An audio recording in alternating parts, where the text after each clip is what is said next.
စနစ်တကျတိုးတက်နေတဲ့တူကြိုမြို့လေကောင်တစ်စက္ကန့်မှမလွဲတဲ့ရထားစီးကျညီညီရွေးလျောင်းနေတဲ့လူအုပ်ကြီးဟုတ်တယ်ခမောင်းမြင်နေတာကကဘာကအားကြရတဲ့ပြီးပြေဆုံးမှုအနုမြူပြပုံတွေကနေရုံထားလာတဲ့အေယာမဆက်မှုနိုင်ငံကြီးစီကံတိုးတက်မှုပြီးတော့ကဘာမှာအသက်ရှည်ဆုံးလူသားတွေအပြစ်မှန်းကြည့်ရင်ဂျပန်ဆိုတော့လူသားမျိုးတွေရဲ့အောင်မြင်မှုပြရုပ်တစ်ခုအဲ့ဒီပြေဆုံးမှုတွေရဲ့နောက်ွယ်မှာရောဘာတွေရှိမှာလဲတိုက်ခန်းချင်းလေးတစ်ခုရဲ့စပွဲပေါ်မှာတင်ထားတဲ့ကော်ဖီခွက်ထဲကကော်ဖီတွေ6ကတ်နေပြီဘေးနောက်မှာတော့တည်င်းစာအဟောင်းလေးအခန်းထဲမှာလူတစ်ယောက်ရှိနေတယ်သူအသက်မရှူတော့တော့လာပေါင်းများစွာကြာခဲ့ပြီအိမ်ကြီးချင်းတွေကလည်းမသိဘူးဆွေမျိုးတွေကလည်းမလာဘူး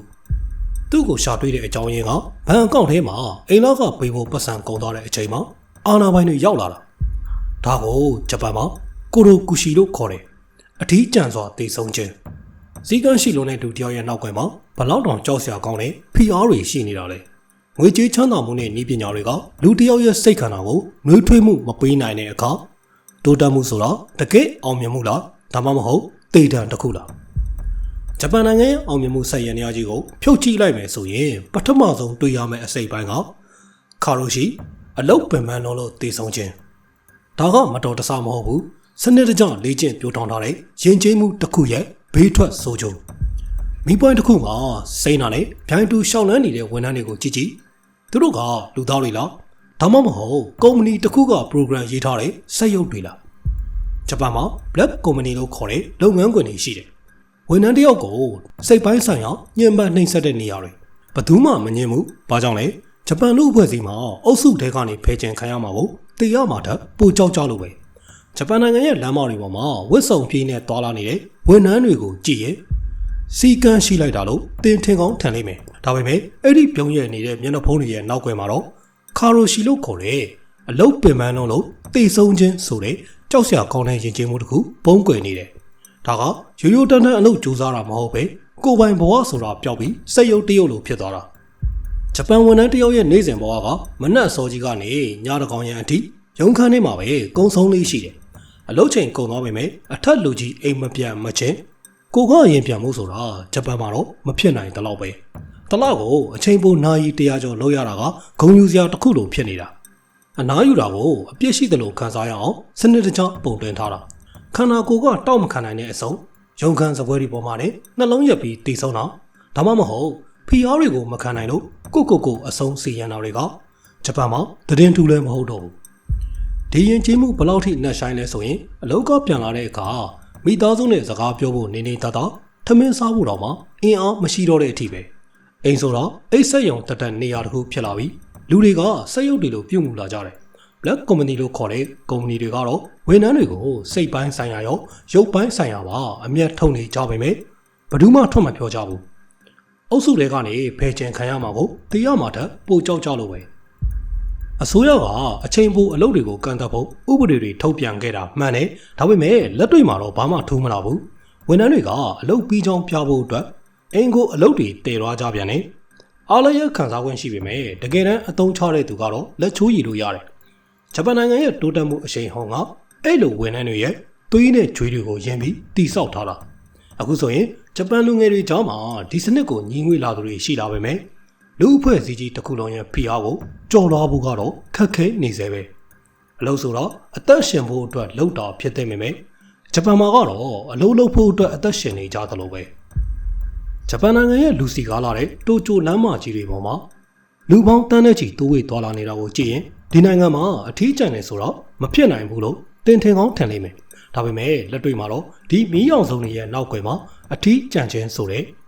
ကြောက်စရာကောင်းတဲ့ကက်ယောဂါတစ်ခုဂျပန်လူအဖွဲ့အစည်းကိုတိတ်တဆိတ်ဝါမျိုးနေတယ်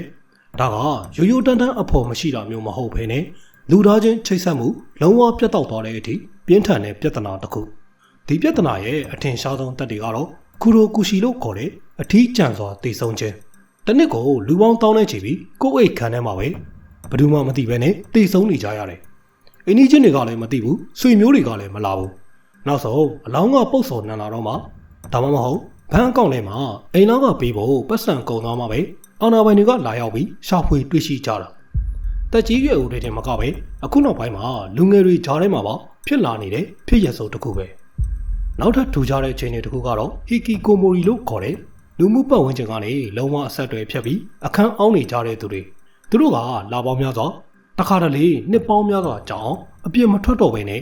မိသားစုနဲ့တောင်စကားမပြောဘူးဂျပန်လူအဖွဲ့အစည်းရဲ့ပြင်းထန်တဲ့ဖိအားတွေမျှော်မှန်းချက်တွေကိုမခံနိုင်တော့တဲ့အခါမှာအထီးကျန်ခြင်းကိုပဲခိုးလုံရအဖြစ်ရွေးချယ်လိုက်ကြတယ်ဒါကတဦးတယောက်ချင်းစီရဲ့ကိစ္စတွေမဟုတ်ဘဲနဲ့နိုင်ငံတော်အဆင့်ဖြေရှင်းရမယ့်ပြဿနာဖြစ်လာလို့ဂျပန်ဆိုရကိုယ်တိုင်ဝင်ပါလာရတဲ့အခြေအနေတွေထိဖြစ်ကုန်တယ်။ဘာကြောင့်ဖြစ်ရတာလဲမင်းရင်ဂျပန်တွေရဲ့အများကိုအနှောက်အယှက်မဖြစ်စေရဆိုတဲ့ယဉ်ကျေးမှုကတစ်ဖက်တစ်လမ်းကနေတရခံဖြစ်နေတာ။ကိုယ့်အခက်အခဲကိုသူများကိုမပြောရဘူးအာမကူရဘူး။အရာအလုံးကိုကိုယ့်ဘာသာကိုဖြေရှင်းရင်းနဲ့ပဲတဖြည်းဖြည်းနဲ့လူတွေကြားထဲကနေပျောက်ကွယ်သွားကြတာ။ဤပညာတွေဘလောက်တိုးတက်ပြီးအင်တာနက်တွေဘလောက်ကောင်းနေပါစေ။လူတစ်ယောက်နဲ့တစ်ယောက်တကယ်တမ်းမျက်နှာချင်းဆိုင်စကားပြောဖို့ခက်ခဲလာတဲ့အခါမှာဂျပန်နိုင်ငံကကမ္ဘာမှာအထီးကျန်ဆုံးနိုင်ငံတစ်ခုဖြစ်လာခဲ့တယ်။လက်ရှိမှာအငှားမိသားစုဝန်ဆောင်မှုတွေအဖို့လုပ်ပြီးတဲ့စက်ရုပ်တွေခေတ်စားလာတာကဒီအထီးကျန်မှုကိုကုစားဖို့ကြိုးစားနေတာဖြစ်ပေမဲ့ဒါကယာယီဖြည့်ရှင်းချက်ပဲဖြစ်လိမ့်မယ်။မြို့ပြကြီးတွေရဲ့ခင်မင်မှုအောက်မှာ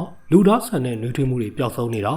ဂျပန်အတွက်တော့အနုမြူပုံထက်တော့ကြောက်ဖို့ကောင်းတဲ့ချင်းချောင်းမှုတစ်ခုဖြစ်နေပြီ။လူတွေကြားထဲမှာရှိနေပေမဲ့လူမရှိတလို့ခံစားနေရတဲ့ဒီအခြေအနေက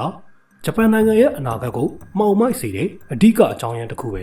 ဲလူဦးရေကတဖြည်းဖြည်းလျော့နေလာတယ်တက်ကြီးရွယ်တွေပုံများလာတယ်ကလေးမွေးနှုန်းကကျဆင်းလာတယ်လူသားတွေကမျိုးပွားဖို့ထက်စက်ရုံတရုံရဲ့ဂီယာအသွားတစ်ခုဖြစ်ပဲအလုံးလုံးဖို့အချိန်ပေးနိုင်တော့တယ်ဂျပန်ရဲ့ aging population crisis ဆိုတာတကယ်တော့အချစ်နဲ့နှွေးထွေးမှုခန်းချောက်သွားတဲ့လူအဖွဲ့အစည်းရဲ့ရလဒ်ပဲဂျပန်နိုင်ငံရဲ့လမ်းမတွေပေါ်မှာလမ်းလျှောက်ကြည့်ရင်ထူးခြားတဲ့မြင်ကွင်းတစ်ခုကိုသတိထားမိလိမ့်မယ်အဲ့ဒါကတော့ကလေးကစားကွင်းတွေထက်လူကြီးတွေအတွက်နားနေဆောင်တွေကပုံများနေတာဂျပန်ကလက်ရှိမှာကမ္ဘာသမိုင်းတစ်လျှောက်အဆိုးရွားဆုံးတက်ကြီးရွယ်ကိုပေါ်များလာမှုပြဿနာကိုရင်ဆိုင်နေရတယ်ဒါကရိုးရိုးတန်းတန်းလူဦးရေစည်ရင်ပြောင်းလဲတာမျိုးမဟုတ်ဘူးနိုင်ငံတစ်ခုလုံးရဲ့အနာဂတ်ရိုင်နဲ့သွားနိုင်တဲ့အထိပြင်းထန်တဲ့အခြေအနေတစ်ခုဖြစ်နေတာလက်ရှိဂျပန်နိုင်ငံလူဦးရေရဲ့3ပုံ1ပုံဝန်းကျင်ကအသက်65နှစ်အထက်တွေဖြစ်နေပြီလူငယ်တွေကလက်ထပ်ဖို့စိတ်ဝင်စားကြတယ်လို့ကလေးမွေးဖို့ဆိုတာလေသူတို့အတွက်တော့ဝင်ထုတ်ဝင်ဖို့တစ်ခုလိုဖြစ်နေတယ်တနစ်ထက်တနေ့မွေးဖွားနှုန်းကစံချိန်တင်ကျဆင်းနေပြီတေဆုံးနှုန်းကတော့အစမတန်မြင့်တက်နေတယ်ဒီလိုဟန်ချက်ပြတ်သွားတဲ့အခါမှာနိုင်ငံရဲ့စီးပွားရေးကိုမောင်းနေမယ်လောက်တော့အင်အားစုကတဖြည်းဖြည်းနဲ့ပျောက်ကွယ်လာနေတယ်အလုံးလုံးမဲ့သူမရှိတော့လို့စိုင်းတွေပိတ်လိုက်ရတာလေကွင်းတွေပစ်ထားရတာတွေကဂျပန်ရဲ့ကျေးလက်ဒေသတွေမှာပုံမှန်မြင်ကွင်းတွေလိုဖြစ်နေတာဒီပြဿနာရဲ့နောက်ဆက်တွဲကတော့ပိုပြီးကြောက်ဖို့ကောင်းတယ်အလုံးလုံးနိုင်တဲ့လူငယ်အနှင်းငယ်ကနေအနားယူသွားတဲ့တက်ကြီးရွယ်ကိုအမြောက်အများကိုထောက်ပံ့ပေးရတဲ့ဝင်ထုတ်ဝင်ပို့ကြီးဖြစ်လာတာကျမ်းမာရေးစရိတ်နဲ့လူမှုဖူလုံရေးစရိတ်တွေမြင့်တက်လာတဲ့အတွက်အစိုးရအနေနဲ့အခွန်တွေတိုးကောက်ရတယ်လို့ပင်စင်ပေးဖို့အတွက်လည်းအသေးအတန်ရုန်းကန်နေရတယ်ဒါအပြင် Ghost Town လို့ခေါ်တဲ့လူသူကင်းမဲ့နေတဲ့မြို့လေးတွေနိုင်ငံအနှံ့မှာပေါ်လာတယ်လူမနေတဲ့အိမ်လွတ်တွေတန်းနဲ့ချီပြီးစွန့်ပစ်ထားကြတယ်လူငယ်တွေကမြို့ကြီးတွေကိုပြောင်းရွှေ့ကုန်ပြီးကြံခဲ့တဲ့တက်ကြီးရွယ်တွေကတော့တယောက်ပြီးတယောက်တိတ်ဆုံးသွားတဲ့အခါမှာမျိုးတစ်ခုလုံးကတုတ်တန်တစားပြင်လို့ဖြစ်လာတယ်။အစိုးရကဤပညာတွေသုံးပြီးစက်ရုပ်တွေနဲ့အစားထိုးဖို့ကြိုးစားပေမဲ့လူသားတွေရဲ့နေရာကိုတော့ဘယ်စက်ရုပ်ကမှအပြည့်အဝအစားမထိုးနိုင်ဘူး။ဂျပန်နိုင်ငံရဲ့ဒီအခြေအနေကတခြားနိုင်ငံတွေအတွက်လည်းကြိုတင်သတိပေးချက်တစ်ခုဖြစ်နေတယ်။တိုးတက်မှုရဲ့အထွတ်အထိပ်ကိုရောက်ခဲ့ပေမဲ့မျိုးဆက်သစ်တွေကိုမမွေးထုတ်နိုင်တဲ့အခါနိုင်ငံတစ်ခုဘယ်လောက်ထိမှောင်မိုက်သွားနိုင်လဲဆိုတာကိုဂျပန်ကသက်သေပြနေတယ်။အခုဆိုရင်ဂျပန်ကနိုင်ငံခြားလုပ်သားတွေကိုခေါ်ယူဖို့အသေးအတန်စူးစမ်းနေရတယ်။တကယ်အပြေမှန်လားဆိုတာကတော့စဉ်းစားစရာပဲ။လူကြီးရော်နေလာမှုနဲ့တက်ကြီးရွယ်ကိုပေါ်များလာမှုဆိုတဲ့အမောင်တို့ကိုဂျပန်တွေဘယ်လိုဆက်ပြီးရင်ဆိုင်မလဲဆိုတ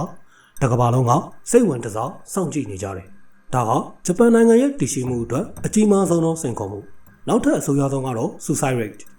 ဂျပန်မှာကိုအဆုံးစီရင်ခြင်းကတခါတလေတာဝန်ယူမှုတစ်ခုအဖြစ်တော့ရှုမြင်ခံရတတ်တယ်။အမှားတစ်ခုလုံးမရင်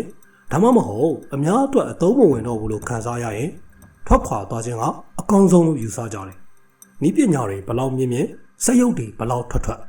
်လူသားတယောက်ရဲ့တန်ဖိုးကိုအလုံးလုံးနိုင်စွမ်းနဲ့ပဲတိုင်းတာနေတယ်ဒီစက်ရန်နေရာကြီးကဝိညာဉ်တွေကိုစက်ပြီးဝါမြုံနေအောင်ပါပဲ